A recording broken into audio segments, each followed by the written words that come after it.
She said, dating you is like settling for leftovers. So I walked out mid-meal.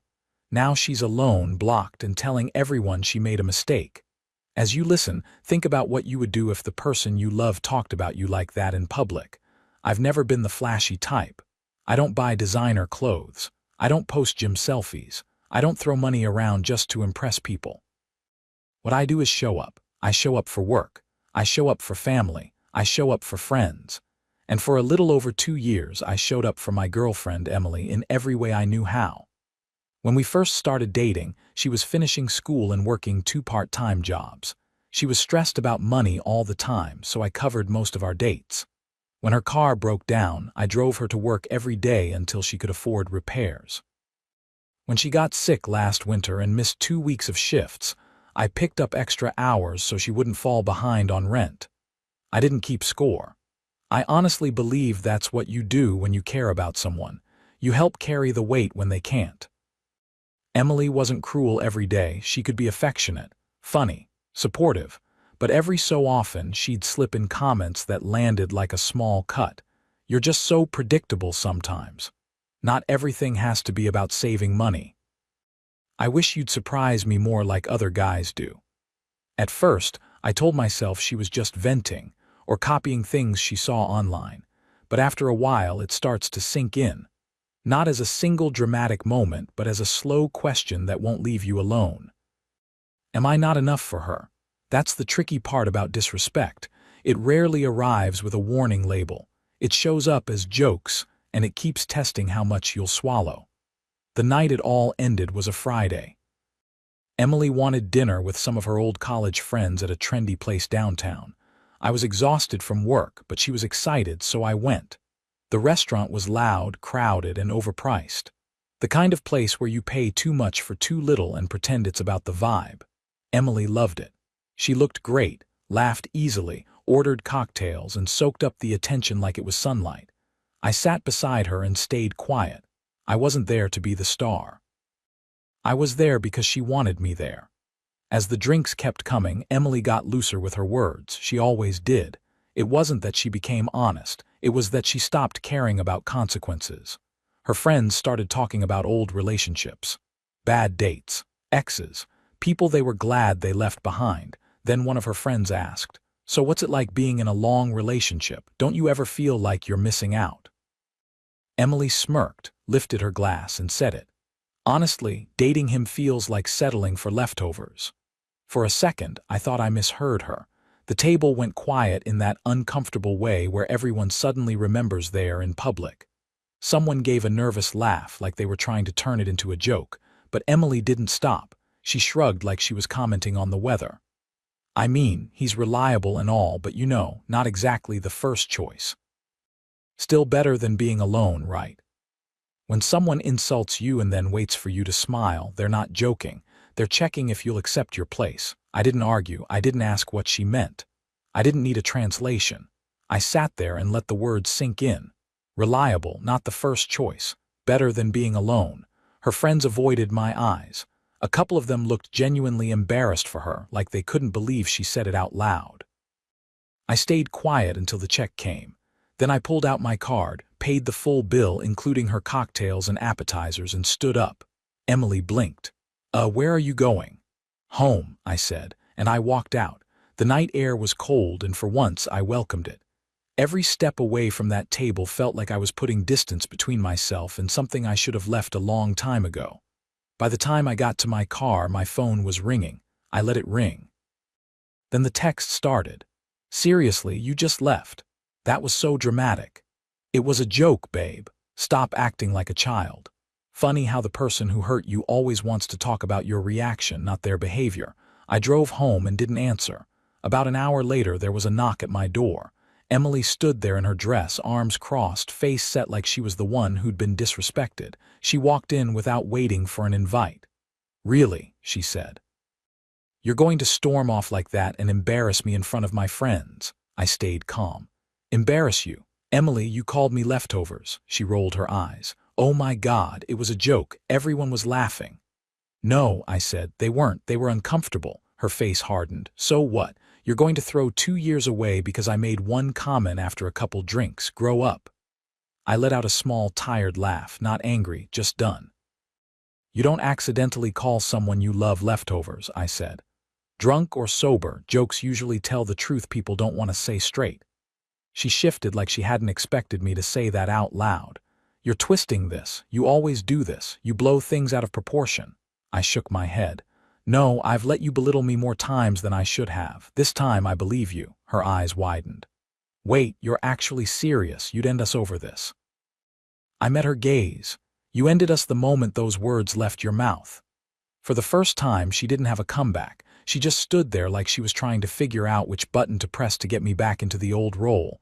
I opened the door and gestured toward it. "Good night, Emily." She hesitated, then muttered, "Fine. Whatever. You'll regret this." And she left. The silence after the door closed felt heavy, but under it was something else. Relief. The first week was strange, not because I missed her. I didn't, not in the way I thought I would. It was strange because my phone was suddenly quiet. For 2 years, there was always a message, a meme, a complaint about work, a request, a reminder, a need. Now there wasn't. So I filled the space with things I stopped doing for myself. I went to the gym after work, something I had neglected because Emily always wanted me home. I grabbed beers with coworkers I hadn't seen outside the office in months. I reconnected with an old friend online and played games like I used to. And slowly, I started noticing how much of my life I had shrunk to make hers feel bigger. 2 weeks after the breakup, a mutual friend sent me a screenshot. Emily posted a picture clinking glasses with a guy I'd never seen before. The caption said something about finally getting the treatment she deserved. I stared at it, then put my phone down. No anger, no jealousy, just confirmation. She didn't say leftovers by accident. She meant it. And she wanted the world to know she had moved on to what she believed was the main course. Over the next month, I heard bits and pieces through people who still floated around her circle. She was bragging about this new guy, how spontaneous he was, how alive he made her feel. Then the story changed. Apparently he was charming in public and careless in private. He canceled plans, left her waiting, flirted with other women right in front of her, and eventually he cheated on her after about a month. It's not that I felt happy about it, I just felt clear.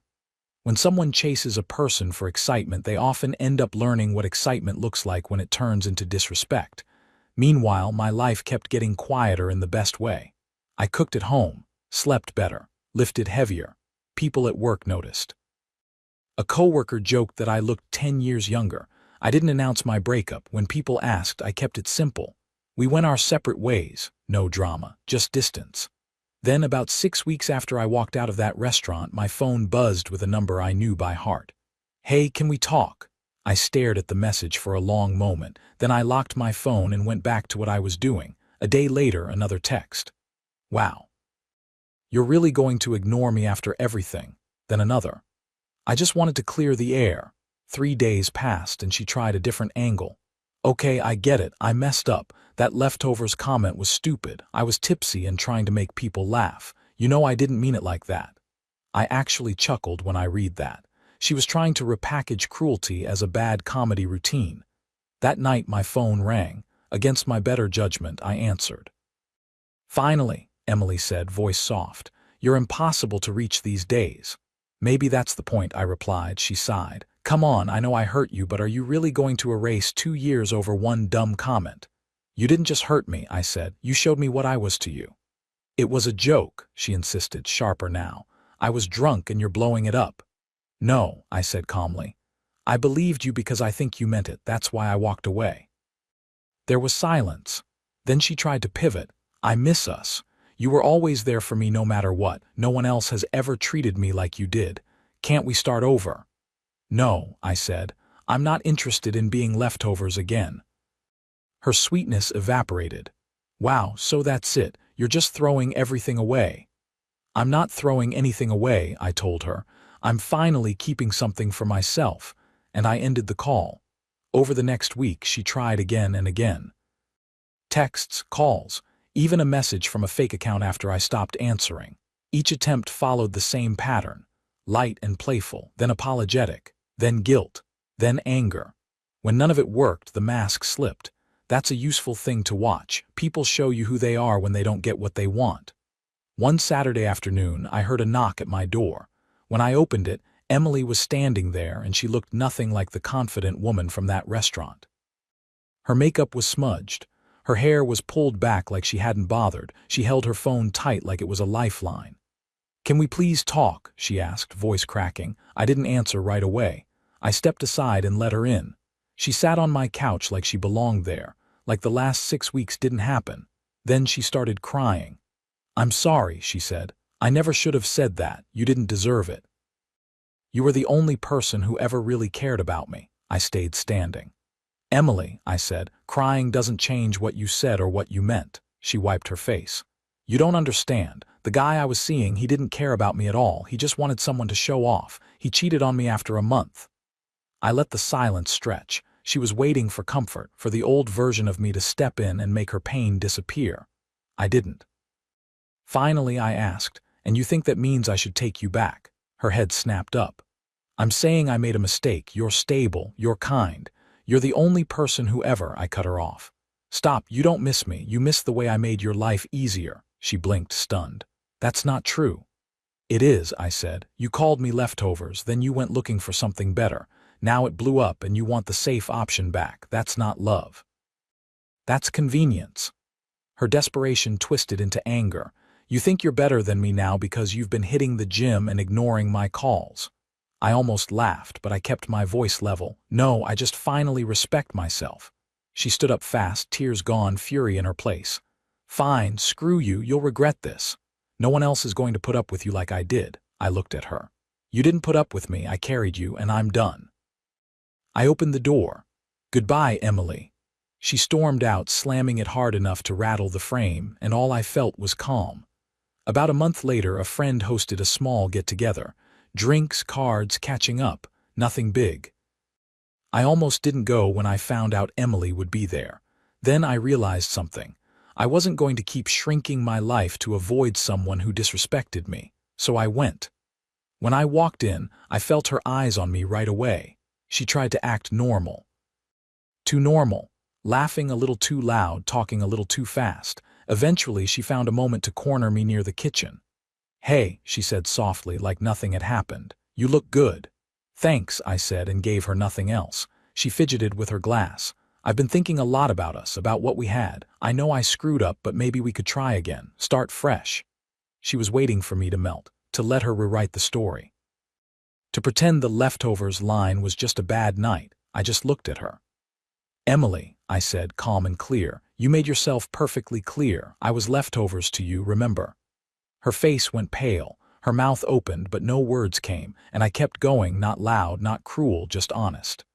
"Now you're standing here asking for a second chance because the guy you chose didn't want you. So tell me, if you thought I was leftovers then, what does that make this?" The area around us got quiet. A couple people nearby had heard enough to stop talking. Emily's face flushed red. "That's not fair," she whispered. "No," I said. "What wasn't fair was me giving you everything I had while you talked about me like I was disposable. I'm not leftovers, I never was, and I'm not going to be your second option now." I set my drink down and walked past her to join another group. The room filled back up with conversation like it always does. Life moved on in real time. Out of the corner of my eye, I saw her standing alone, blinking back tears. For once, it wasn't my problem to fix. I wasn't angry, I wasn't bitter. I was just done, and being done felt like peace. Lesson 1: if someone jokes about your value in public, they are testing what you will tolerate in private. Lesson 2: reliable is not an insult. The right person will see it as safety, not weakness. Lesson 3: apologies that only arrive after someone else fails are not always love. Sometimes they're just loss of convenience. Lesson 4: you don't have to explain your boundary 100 times. One clear no is enough. Lesson 5: leaving calmly is still leaving. You don't owe drama to prove you were hurt. What would you have done at that table the moment she said leftovers? And if Emily came back after her new relationship crashed, would you have listened? Or would you have ended